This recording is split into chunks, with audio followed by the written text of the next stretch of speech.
and I am still with my fingers crossed. Hope that they spend $500 million on a Ray film.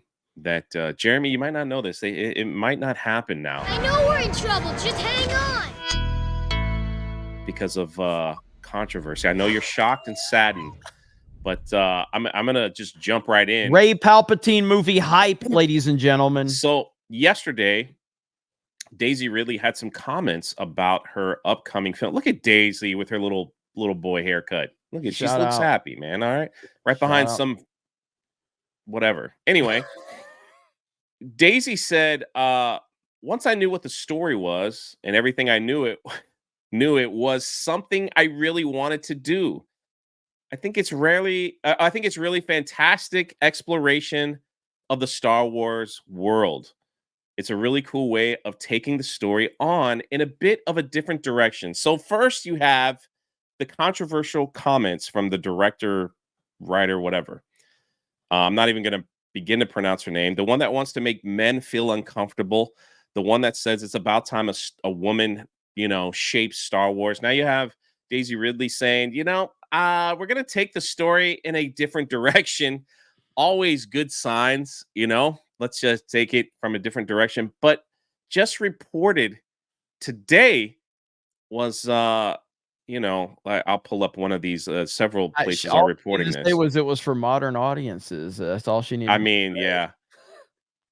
The Rey Skywalker Star Wars movie reportedly delayed indefinitely. My trust in them has been shaken. Stephen Knight possibly exiting. And they got a picture of Rey crying. Woo! I like this. This is one of many sites that is reporting this, but we'll take you to the source here because I don't know, man. Sometimes these sites report stuff, but it's starting to take a little traction here. This is where it originally came from worldofreal.com. This is upcoming Rey Star Wars movie delayed indefinitely.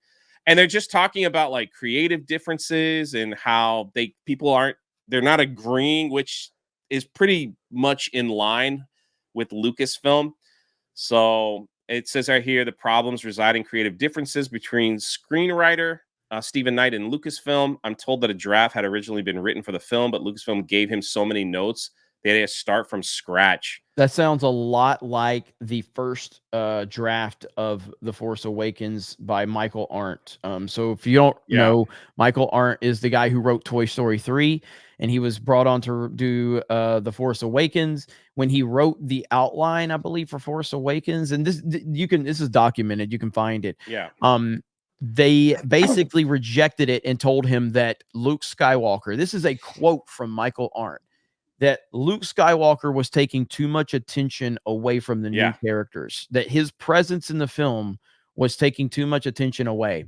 So they basically sent him back to the drawing board to write Luke Skywalker out of the Episode 7, the sequel to Return of the Jedi. Luke Skywalker was too prominent of a figure, and he was taking too much attention away from the new characters. And that sounds a lot like what's going on here with Disney executives and Lucasfilm executives getting involved. Again, this is just speculation. It's just rumors. None of these sites, I haven't heard of any of these sites. And so again, much like a lot of the rumors that are always kind of floated out there, all Disney has to do is comment on it, and they can. But they don't. That's the thing. It's like they could literally tweet something out and just silence all this stuff. Yep. But you're absolutely correct. Lucasfilm has a history under Kathleen Kennedy to hire directors and writers and then fire them, to announce films, and get everybody all hyped up, even make posters for them, even, push all this stuff out. And then magically they just fade away like a fart in the wind. I mean, look at Solo. Solo was like, what, 80% finished? And Kathleen Kennedy came in and just fired everybody and brought in Ron Howard to finish the film. So it just disaster after disaster. Like they don't know how to management to anything that's happening over there at Lucasfilm. They announced, like, we could probably count all these crazy announcements that they've done. First, they were going to do a blockbuster film like every year. Then Solo bombed, and it was just such a disaster. They just threw it out there thinking, well, it's got the Star Wars name on it. It'll do fine. The sequel trilogy wasn't as loved as I guess they thought it would be. They totally they were making the Star Wars land at Disney, and it was supposed to be in the three different trilogies. What did you say? Right? They were going to have the original trilogy section, the prequel section, and we have on record the person that was building it and putting the blueprints together, who's no longer with Disney, come out and says we had it all set up. And Kathleen Kennedy came in. We had a Zoom call with her, and she said, "We're not doing that. We're going to focus on Rey and Kylo Ren. So change everything." It's a trap. So we've made so many people made tons of videos about that, and that was years ago. And so then they decided to put that hotel together, and what a disaster that was.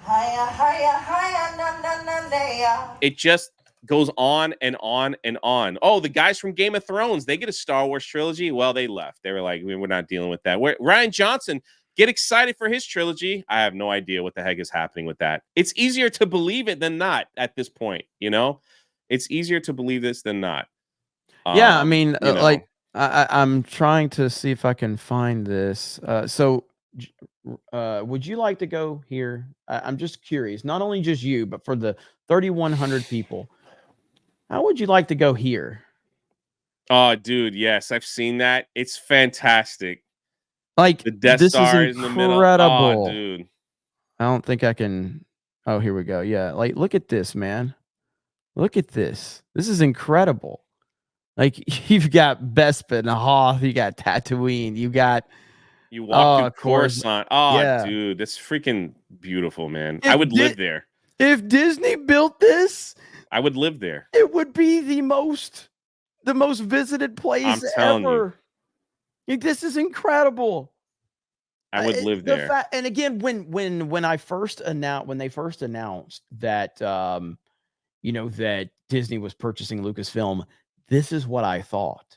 Yes, like, all of us did. This is what I envisioned right here was, oh my God, they're going to build a Star Wars theme park, and it's going to be the coolest thing that's ever existed. And this is what you should have done right here. This is it. But no. It's just unbelievable, man. It's so Disney, like Star Wars being fucked up will never not be disappointing. When you go to any, from Universal to Disney to these theme parks that have these IPs that create these lands, it's like, out of even Disney's other lands like Avatar and Toy Story, they literally recreated the movie that you walk into. They did this for every IP except Star Wars. Makes no sense. How in the world do you make a Star Wars land and not even have like John Williams music playing?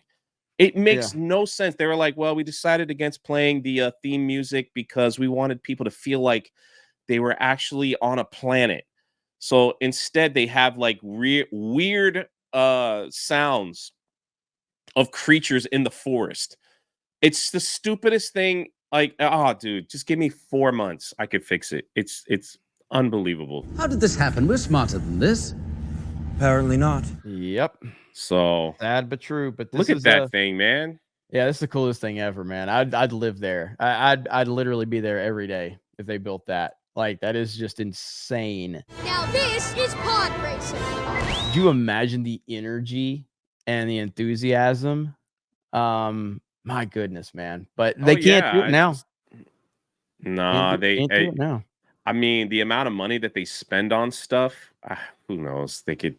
There's a couple tweaks that could change it. Now they have a ride at their Star Wars land that is the most. It just set a record last year. A ride. It breaks down more than any other ride in the history of rides in every theme park around the world. It breaks down more. It breaks down every, I think it was like 38 minutes. It breaks down for an hour. So that's at the Star Wars land, the Rise of the Resistance. And like, can you just trash it more at this point? Yeah, you can't even get your rides right. You can't even get your stuff together. I hope that if the Rey movie does happen, that that they spend $500 million. Ha, word. He's embarrassing.